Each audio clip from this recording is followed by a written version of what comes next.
Assalamualaikum warahmatullahi wabarakatuh. Selamat pagi, bertemu kembali dengan pelajaran IPA. Pada saat ini masih kita akan lanjutkan yaitu tentang reproduksi pada hewan. Tapi yang sekarang kita bahas yaitu reproduksi pada hewan vertebrata atau hewan bertulang belakang. Hewan vertebrata secara keseluruhan dia berkembang biak secara kawin, yaitu terjadinya peleburan antara sel telur dengan sel spermatozoa. Berdasarkan tempat terjadinya fertilisasi atau pembuahan, maka dapat dikelompokkan jadi dua, yaitu ada yang namanya fertilisasi eksternal atau pembuahan di luar tubuh, dan ada fertilisasi internal atau pembuahan di dalam tubuh. Mbak, kalau ada pertanyaan apa yang dimaksud dengan fertilisasi eksternal, bisa kalian jawab pembuahan yang terjadi di luar tubuh, atau lebih lengkapnya peleburan sel kelamin jantan dan sel kelamin betina yang terjadi di luar tubuh. Kalau fertilisasi internal itu pertemuan sel telur dengan sel sperma atau sel kelamin jantan dan sel kelamin betina yang terjadi di dalam tubuh. Lantas siapa yang berkembang biak dengan fertilisasi internal dan eksternal itu? Nah, yang berkembang biak dengan fertilisasi eksternal atau pembuahannya di luar itu hanya dua kelompok, yaitu yang pertama kelompoknya katak, yang kedua kelompoknya ikan. Nah, di luar ikan dan katak, semua vertebrata berkembang biak fertilisasinya dengan fertilisasi internal atau pembuahannya berada di dalam tubuh. Lantas bagaimana proses fertilisasi eksternal itu? Nah, berdasarkan tempatnya juga, fertilisasi eksternal itu ada yang di dalam sarang dan ada yang acak. Maksudnya di dalam sarang bagaimana? Bahwa tempat bertelurnya hewan tersebut, ikan tersebut, ini dia tidak sembarangan letakkannya, tapi dia punya tempat khusus. Dia membuat sarang, entah sarangnya berupa cekungan, tanah, atau mungkin berupa batang kayu, atau mungkin sabut yang ada pada air tersebut. Nah, kalau acak, ini sembarang di alam, dia tidak membuat sarang khusus. Nah, pada fertilisasi eksternal, ini hewannya mengalami atau menghasilkan sel telur yang cukup banyak, yang banyak sekali. Namun dalam kenyataannya, yang bisa menjadi individu baru jumlahnya hanya sedikit sekali. Nah, mungkin ketika musim penghujan, kalian bisa melihat pada lubang-lubangan air, kalian bisa melihat banyak sekali telur dari katak. Namun kenyataannya yang jadi katak hanya sedikit. Begitu juga dengan ikan. Ikan telurnya ribuan. Namun yang jadi hanya sedikit. Kenapa? Karena adanya gangguan alam yang cukup banyak. Misalnya arus air. Sehingga karena adanya arus air itu tidak terjadi pertemuan antara sel sperma dengan sel telur ikan. Kalau sel telur ikan tidak terbuai, ya tidak menjadi individu baru. Kemungkinan yang kedua yaitu dimangsa oleh hewan yang lain. Karena telur ikan juga merupakan makanan bagi hewan air yang lain, sehingga bisa saja telur ikan yang ditinggal oleh induknya akan dimakan oleh hewan-hewan yang lain. Itu fertilisasi eksternal. Kita bahas yang berikutnya, yaitu macam-macam perkembangbiakan vertebrata. Perkembangbiakan pada vertebrata ini ada 3 macam.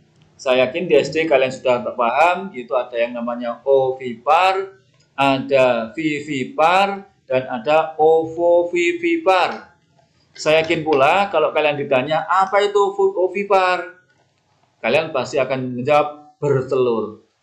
Itu memang betul. Jadi hewan itu mengeluarkan telur. Kemudian embrionya berkembang di dalam telur. tapi telur itu berada di luar tubuh. Cadangan makanan juga sudah disediakan di dalam telur, berupa kuning telur dan juga berupa putih telur. Siapa dia? Misalnya ikan, burung, amfibi, dan sebagian reptil. Kenapa kok dikatakan sebagian reptil? Sebab reptil ada yang berkembang biak dengan ovovivipar. Yang berikut, ovovivipar, itu bertelur beranak. Kalian kalau ditanya mesti bingung. Yang dimaksud dengan bertelur beranak bagaimana? Nah, di sini bisa kalian baca yang dimaksud dengan bertelur beranak atau ovovivipar, hewan tersebut menghasilkan telur. Nah, embrionya berkembang di telur. Jadi tidak dikeluarkan. Di embrio berkembang di telur, telurnya berada di dalam tubuh induk. Dia bertelur tapi tidak dikeluarkan telurnya, tetap di dalam tubuh induk. Sampai nanti embrionya menetas. Jadi individu baru dikeluarkan dari tubuh induk. Sehingga seakan-akan hewan tersebut beranak, padahal dia beranak bertelur atau ovovivipar. Misalnya ikan hiu, misalnya kadal, dan beberapa jenis ular. Jadi beranak bertelur, turakok kadang-kadang endok, kadang-kadang beranak, tidak. Tapi dia menghasilkan telur, embrio berkembang di dalam telur, tapi berkembangnya ketika berada di dalam tubuh, keluar sudah berbentuk individu baru. Yang berikut yaitu vivipar, beranak. Nah ini hewan ini melahirkan anaknya. Embrio berkembang di dalam tubuh induk.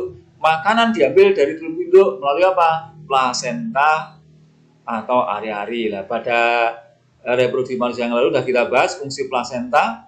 Salah satunya itu memberikan makanan atau sebagai saluran makanan dari induk menuju ke janin.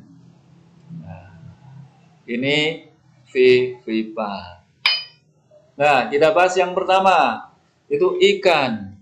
Ikan termasuk ovipar, berkembang biak dengan bertelur. Nah, dia fertilisasinya eksternal atau berada di luar tubuh, di dalam air. Nah, sekali bertelur, ikan mampu menghasilkan ribuan telur. Nah, telur itu tidak dilindungi oleh cangkang. Nah, telur ikan ini nanti ada dua macam. Ada yang nanti berenang bebas, dibiarkan bebas di alam. Ada yang berada di dalam sarang. Nah, yang berada di dalam sarang misalnya golongannya ikan lele, golongannya ikan mujair. Bahkan ikan mujair setelah telurnya menetas, maka anaknya dimasukkan ke dalam mulutnya. Termasuk ikan gabus. Ikan mujair, ikan gabus ini ketika telurnya sudah menetas, dilindungi, dimasukkan ke dalam mulutnya. Dilepaskan di alam, kalau ada bahaya, maka anaknya disap masuk ke dalam mulutnya, dibawa lari. Ini pada ikan. Yang berikut amfibi. Nah, amfibi itu apa toh? Kalau SD dulu saya yakin kalian kalau ditanya apa amfibi? Hewan yang bisa hidup di dua alam, yaitu apa? Darat dan air. Namun kenyataannya katak dewasa kalau kalian masukkan dalam air, misalnya nggak usah lama-lama, kamu tenggelamkan dalam air setengah jam aja, pasti dia mati. Itu menunjukkan bahwa katak tidak bisa hidup di dalam air. Lantas amfibi itu apa? Yang betul yaitu hewan yang mengalami dua fase dalam siklus hidupnya, fase larva di air dan fase dewasa di darat. Itu pengertian amfibi. Nah, sama dengan ikan, amfibi ini fertilisasinya juga eksternal, di luar tubuh. Nah, mungkin kalian ketika musim penghujan pernah melihat di suatu kubangan ada katak yang besar kemudian menggendong katak yang kecil. Itu katak yang besar itu betina, yang kecil itu jantan. Ketika yang betina gendong yang jantan, dia berenang ke sana kemari. si betina akan mengeluarkan telurnya ke air. Kemudian si jantan, ketika si betina mengeluarkan sel telur, maka si jantan mengeluarkan sel sperma ke air pula. Nah, sehingga pembuahannya berada di luar tubuh. Nah, kalau terjadi pembuahan, maka telur akan menetas kurang lebih 6 hari setelah pembuahan. Terbentuklah berudu atau kecebong. Berudu atau kecebong ini dia bernafas dengan insang. Nah, setelah sekitar 3 bulan, dia mengalami proses yang namanya metamorfosis. Ia akan berubah menjadi katak dewasa dan dia bernafas dengan paru-paru. Tidak bernafas dengan insang lagi, tapi dengan paru-paru. Nah, kalau hewan yang bernafas dengan paru-paru, otomatis dia tidak bisa hidup di dalam air. Yang berikut, reptil. Nah, reptil itu hewan melata atau merayap atau merangkak. Nah, reptil itu ada yang ovovivipar, ada yang ovipar.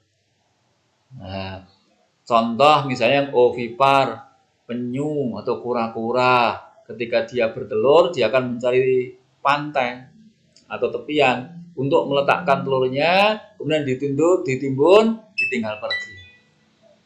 Itu yang ovipar. Yang ovovivipar,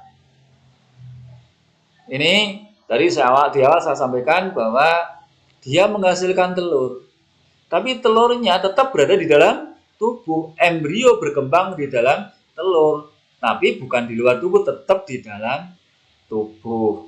Kemudian setelah menetas, misalnya pada kadal ini, setelah menetas telurnya, maka individu barunya akan dikeluarkan, sehingga seolah-olah kadal tersebut beranak, padahal dia beranak bertelur atau ovovivipar. Nah, yang berikut, aves, burung. Burung ini tidak memiliki alat reproduksi khusus, tapi dia memiliki alat yang namanya kloaka. Kloaka ini bersatunya 3 saluran sekaligus, yaitu saluran kelamin, saluran urin, dan saluran pencernakan makanan, jadi satu namanya kloaka. Dia kencing dari situ, berak dari situ, bertelur juga dari situ. Semua burung ini berkembang biak dengan ovipar. Nah, namun burung secara umum ini menghasilkan sel telurnya nggak sebanyak pada ikan, nggak sebanyak seperti pada katak. Bahkan hanya ada yang menghasilkan 2, misalnya pada burung merpati, sekali bertelur, sekali musim telur, dia hanya menghasilkan 2. Yang satu jadi jantan, yang satu jadi betina. Yang terakhir yaitu mamalia.